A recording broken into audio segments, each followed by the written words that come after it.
방해를 한단 말이죠. 그래도 하는 거예요. 그래도 무시하고 또 도전을 합니다. 근데 또 방해를 놓습니다. 뭐 흔히 하는 말로 고춧가루를 뿌린다고 하고, 또 하는 말로 그 뒤통수를 쳤다고 하고 등등, 뭐 여러 가지를 표현합니다마는, 뭘 하려고 하는데 계속 문제를 삼고 계속 방해하고 태클을 겁니다. 그러면 어떻게 해야 되겠는가? 그러면 그 정도면 이건 하나님께서도 원하지 않는 것이 아닌가 하는 생각이 들 수도 있습니다. 그래서 계속 문제 삼고 태클을 걸고 또 고춧가루 뿌리고 등등의 일들을 통해서 우리는 어떻게 해야 될 것인가 하는 얘기죠. 자, 이 정도라고 하면 우리는 포기해야 될까요? 만약 하나님의 그 일을 계획했는데, 그 기도하면서 또 감동을 받아서 또 하나님께서 분명히 뜻이 있다고 하는 그러한 확신을 주셨는데, 그것을 마다하면 그게 잘하는 일일까요? 결코 아닙니다. 오늘 이 본문 말씀에 보면 이삭의 그 위기가 이제 두 가지가 있는데, 첫 번째 위기는 그란에서 아내를 누이라고 그렇게 속입니다. 그래서 왕이 그 이삭의 누이를 취하려고 하다가 큰일 날 뻔하지요. 그래서 정신을 차리게 되는데, 이삭은 아내를, 정말 귀한 아내를, 우리가 새벽기도 때 함께 은혜를 나눴습니다마는 리브가의 그 결단이는 그 모습을 본 그 귀한 그 아내를 누이라 말해서 결국은 뺏길 뻔했단 말이에요. 이게 첫 번째 위기고, 두 번째 위기는 우물 분쟁입니다. 블레셋 사람들과 우물 분쟁이 있어가지고 이 우물을 포기할 거냐 아니면 우물을 지킬 거냐 하는 이거 가지고 그 이삭의 삶이 또한 이렇게 될 수도 있고 저렇게 될 수도 있는 그런 상황이었단 말이지요. 그러니까 오늘 이 본문에서는 우물 분쟁에 대한 내용입니다. 우리가 본문을 22절부터 봤습니다만, 우리 12절부터의 그 내용을 보게 되면 이삭이 그 땅에서 농사해서 그에게 100배나 얻게 되지요. 그래서 여호와께서 복을 주셨습니다. 복을 주셨어요. 그 사람이 창대해지고 또 왕성해서 마침내 거부가 됩니다. 그래서 양과 소가 떼를 이루게 되고 종이 심히 많은 가운데 있습니다. 자, 이런 상황에서 이런 거부가 된 이 이삭에 대해서 블레셋 사람이 시기를 합니다. 그를 인정하지 않고 시기합니다. 미워합니다. 질투를 합니다. 아니 도대체가 이게 뭐냐? 저 인간은 왜 저렇게 잘 되냐 하는 얘기죠. 그래서 그 아버지 아브라함 때에 아버지의 종들이 판 그 모든 우물을 막아버립니다. 그리고 흙으로 메웁니다.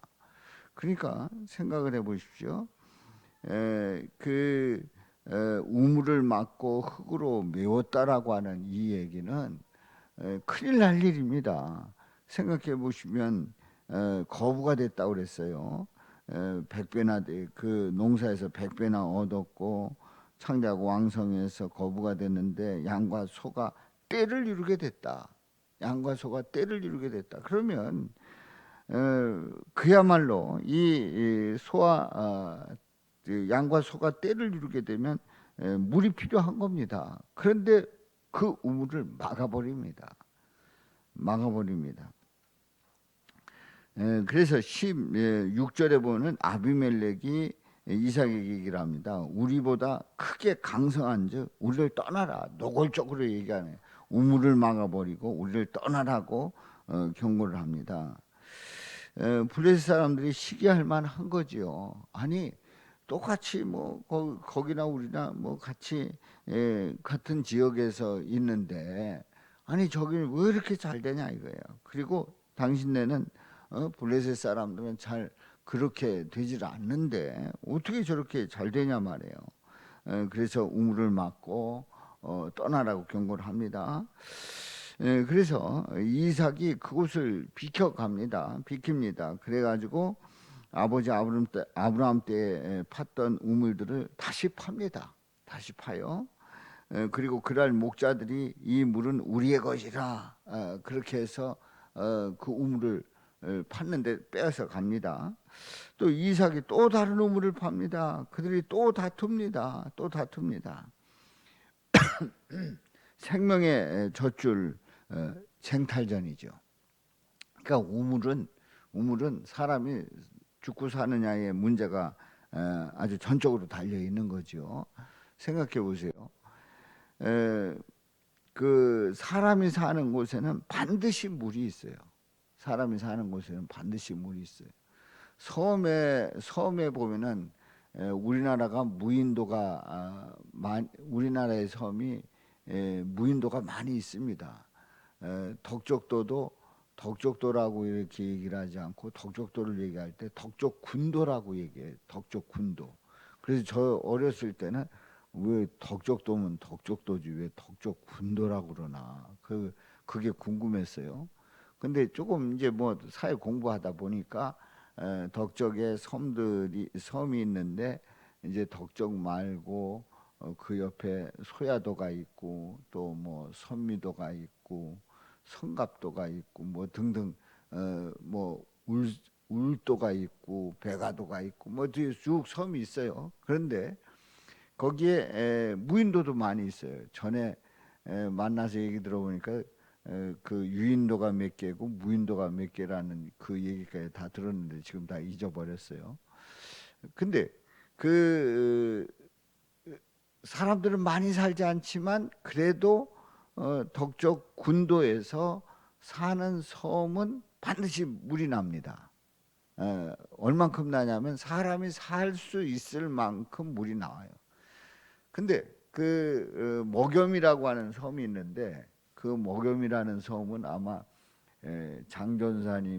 장집사님이 늘 보고 다녔던 섬일 텐데 그 섬은 그래도 사람 살만한 것 같은데 안 살아요. 살질 않습니다. 거기 물이 나오지 않습니다.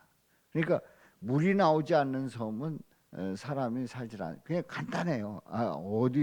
어느 섬에서 살고 어느 섬에서 안 살고 그 기준이 뭔가 물이 나오는가 나오지 않는가에 따라서 물이 나와도 사람이 살 만큼 나와야 그 섬에 정착을 하는 거예요.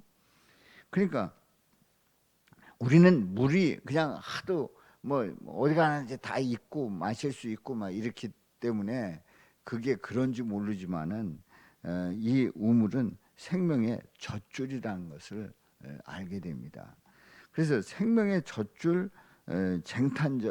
쟁탈전이 바로 이삭과 그리고 블레셋 사람들하고 이제 벌어진 거지요. 한마디로 해서 죽고 사는 문제가 달려 있는 겁니다.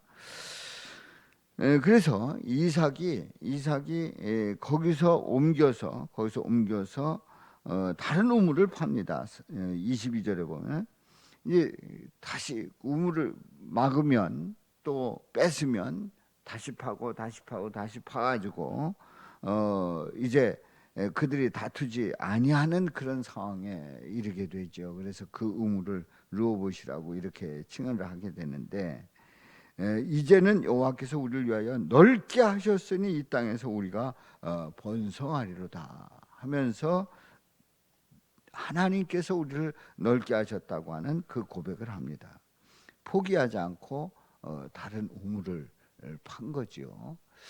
그러니까 생각해 보면 이 블레셋 사람들이 생각을 할 때 본인들이 우물 파면 물도 잘 안 나오고 나와도 시원찮게 나오고 도무지 마음에 안 들었는데 아니 세상에 그 이스라엘 백성들이 가서 파면 이삭의 그 사람들이 가서 파면 종들이 가서 파면 우물이 나온단 말이지요. 그러다가 생각을 해보니까 계속 막아봐야 저들은 또 우물을 팔 것이다. 결국 이제 블레셋 사람들이 더 이상 간섭하지 않습니다. 포기하지 않고 다른 우물을 팝니다. 이삭이 거기서부터 이제 브엘세바로 올라가게 되는데요. 이 과정 속에서 우리는 알 수 있는 것이 그야말로 우리 하나님께서 복되게 하신다는 그 약속을 들어주신 거예요. 우리가 새벽에 보았던 말씀이죠. 애굽으로 내려가지 말고 내가 네게 지시하는 땅에 거주하라. 이 땅에 거류하면 내가 너와 함께 있어 네게 복을 주고 자손과 땅을 허락해 주겠다. 번성케 하겠다 하는 그 약속의 말씀을 하셨단 말이에요. 자, 우물을 파는 그 우물마다 물이 나오고 그리고 그들이 잘 지내는 그 모습을 보게 된 그 결정적인 이유는 이삭의 종들이 부지런하기 때문에, 물론 부지런할 수 있어요. 또 열심이기 때문에 물론 그럴 수 있어요. 그 중에 우물을 정확하게 본다는 그런 사람이 있기 때문에 그럴 수도 있어요. 그런데 이 모든 과정 속에서 일어나는 일들은 우리 하나님께서 복되게 하신 줄로 믿습니다. 하나님께서 허락하신 줄로 믿습니다. 하나님께서 강건케 하신 줄로 믿습니다. 자, 부엘세바로 올라가서 24절에 있는 말씀에 보면 그 밤에 여호와께서 두려워하지 말라 말씀을 하는 거예요. 두려워하지 말라. 내가 너와 함께 있어 내게 복을 주어 내 자손이 번성하게 하리라 하신지라. 그렇습니다. 하나님이 다시 약속을 하는 거예요. 아, 이게 도대체 뭐지? 아, 이게 도대체 어떻게 된 거지? 아, 이게 도대체 어떻게 하면 좋지? 이럴 때에 우리 하나님께서 다시 한번 확신을 주시고 다시 한번 그 일을 이루게 하시고 감당케 하신 거예요. 그것뿐만 아니라 25절에 보면은 이삭이 그곳에 뭘 쌓대요? 제단을 쌓고 누구의 이름을 부르고요? 여호와의 이름을 부르며 거기 장막을 쳤더니 이삭의 종들이 거기서도 뭘 팠대요? 우물을 팠대요. 아니, 이삭의 종들이 가는 곳마다 우물을 파고 가는 곳마다 물이 잘 나오고 어떻게 해서 이렇게 우물을 파는 대로 우물을 파고 또 이제 부엘세바로 올라갔을 때에 또 우물을 팠는데 우물을 팔 수 있었던 그 결정적인 이유는 뭐냐 하는 거예요. 바로 그것은 하나님께서 우리에게 물을 주시리라 하는 확신이 있었기 때문에 우물을 팠고 그 우물은 그들로 하여금 젖줄이 되게 하고 또 가축들을 다 마시게 하고 사람이 살게 하는 그런 축복을 허락해 주신 줄로 믿습니다. 그렇습니다. 우리는 노아 방주에서 나와서 가장 먼저 한 일이 뭐라 그랬죠? 예, 제단을 쌓고 제사를 지낸 일이에요. 아주 중요한 일입니다. 그러니까 하나님께서 그를 복되게 하시죠. 또 아브라함이 제단을 쌓고 제사를 드립니다. 이삭이 이제 부엘세바로 옮겨서 그곳에서 제단을 쌓고 그리고 제사를 지냅니다. 우리 하나님께서 가장 기뻐하는 일을 이들은 가장 먼저 최우선순위로 했던 것을 보게 되지요. 그렇습니다. 우리는 어떤 상황 속에서든지 주님 앞에 예배하고 하나님께 영광 돌리는 그러한 고백이 넘칠 수 있기를 주님의 이름으로 축원합니다. 그래서 우리 삶의 기준이 뭐냐? 예배다 하는 그 기준을 가지고 우리는 무슨 일이 있다고 할지라도 주님의 이름을 부르면서 예배하고 찬양하는 그 믿음의 고백, 이것을 우리 하나님께서는 기뻐하시고 그리고 그 주님을 찬양하는 그 백성들을 통해서 하나님의 일들을 이루어 나가는 거지요. 우리가 이제 한 해를 보내고 이제 우리는 새해를 두 번 맞이하잖아요. 두 번. 그 신정과 양력의 1월 1일과 또 음력 설의 1월 1일을 두 번 맞이합니다. 두 번 맞이하라는 것은 무슨 뜻인가? 각오를 한 번 했다가 그게 시원찮아지려고 그러면 다시 한번 각오를 다지게 하는 거예요. 그래서 이제 또 한 해를 보내면서 새해를 설을 앞두고 있는데 이제 주일날 설 예배를 드리죠.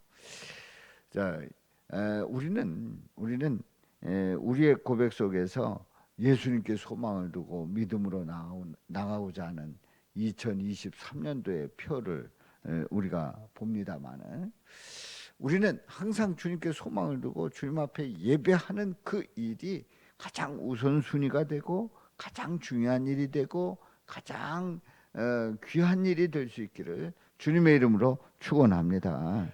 그렇습니다. 제단을 쌓고 여호와의 이름을 부르며 거기 장막을 쳤더니 이삭의 종들이 거기서도 우물을 받더라.